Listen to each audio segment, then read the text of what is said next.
बालीला जाताना गाडीत नेमके काय घडले, चालकाने सांगितला संपूर्ण घटनाक्रम तपासायला नवं वळण. केतन अग्रवाल हत्या प्रकरणाच्या तपासात दररोज नवे धागेदोरे समोर येत आहेत. या प्रकरणात आणखीन एक महत्वाचा घटनाक्रम समोर आला असून प्री वेडिंग शूटसाठी बालीला रवाना होताना गाडीत काय काय घडले याबाबत त्या प्रवासातील चालक वैभव जाधव यांनी माहिती दिली आहे. चालकांनी केलेल्या दाव्यामुळे तपासाला आणखीन एक नवं वळण मिळण्याची शक्यता व्यक्त केली जात आहे.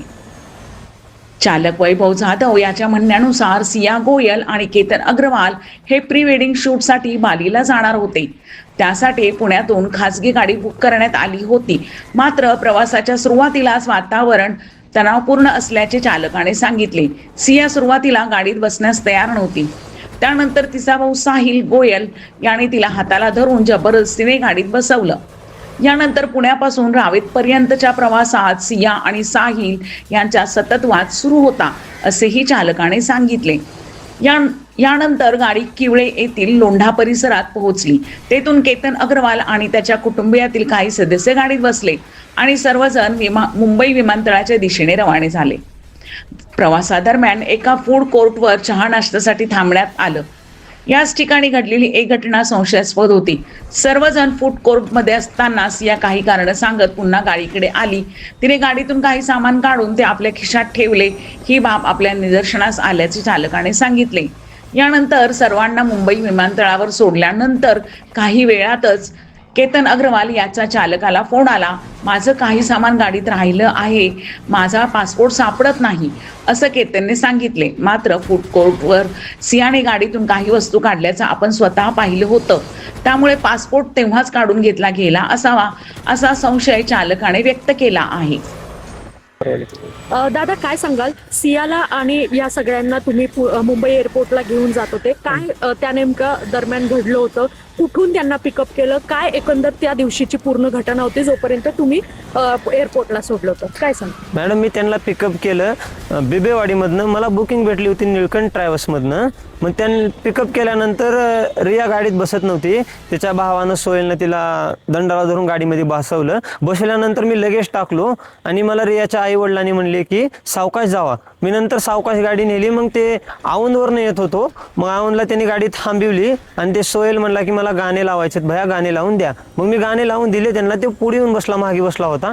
नंतर मी लोड्यात गेलो. लोड्यात गेल्यानंतर ते म्हणले की तुम्ही खाली थांबा, आम्ही वरी जाऊन येतो 10-15 मिनिट. मग ते 15 मिनिट वरी गेले. नंतर 6 पॅसेंजर खाली आले, 4 पॅसेंजर गाडीमध्ये बसले.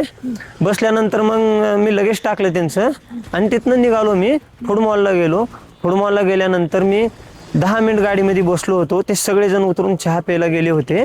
गेल्यानंतर मग एक मुलगी आली माझ्यापाशी गाडीपाशी. भैया तुम्ही लॉक काढा गाडीचं म्हणले. मी लॉक काढलो गाडीचं. लॉक काढल्यानंतर ते त्यांच्या पर्समधलं काय ते सामान घेतले त्याने. मी मागे बघितलो तर मला खिशामध्ये घातल्यावर दिसलं. नंतर मग मी एवढं काही लक्ष दिलं नाही त्यांच्याकडे.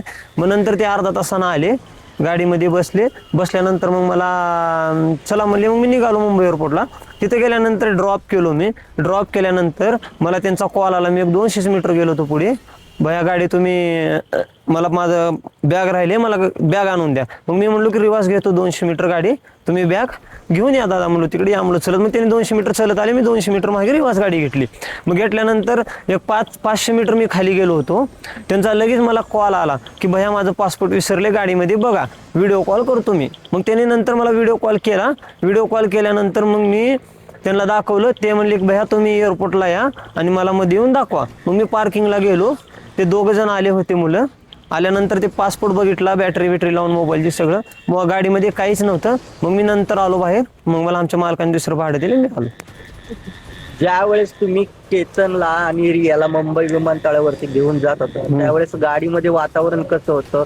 सगळं शांत होतं की वाद वगैरे काय झाले होते? नाही, ते बिबेवाडीमधनं लोड्यापासून जावजीपासून त्या बहीण भावा दोघांचे भांडणं चालू होते. नंतर काय नाही, पुन्हा नंतर ते गाणे लावत हसत खेळत गेले नंतर पुन्हा. पण ज्या वेळेला तुम्ही त्या फूड मॉलला थांबले होते चहा पाणी करण्यासाठी, त्यावेळेला तुमच्या ही बाब लक्षात आली का की काहीतरी काढून घेतलेलं आहे बॅगेतून सियानी किंवा काय? नाही ना मॅडम, एवढं पर्सनल गोष्टीला आम्ही लक्ष देत नाही कस्टमरच्या. पण तुम्ही पाहिलं होतं की सिया बॅगेतून काहीतरी वस्तू वस्तू काढत ते बघत होतो मी. फूड मॉलला थांबल्यास पर्समधून काहीतरी काढत होते. मी मागे भेटल्यानंतर ते माझ्याकडे बैठले. नंतर मी त्यांच्याकडे पुन्हा बघायला नाही. मग ते खिशामध्ये घालून गेले ते मध्ये. मग गेल्यानंतर मला पुढले काही माहीत नाही. मग 10-15 अर्धा तासात ते आले. मग नंतर आल्यानंतर कॉल केले, मग मी गाडी पुढे घेऊन गेलो त्यांच्याकडे. नाव सांगा. माझं नाव जाधव वैभव दत्तात्रय. पारस मुथा यांचा रिपोर्ट.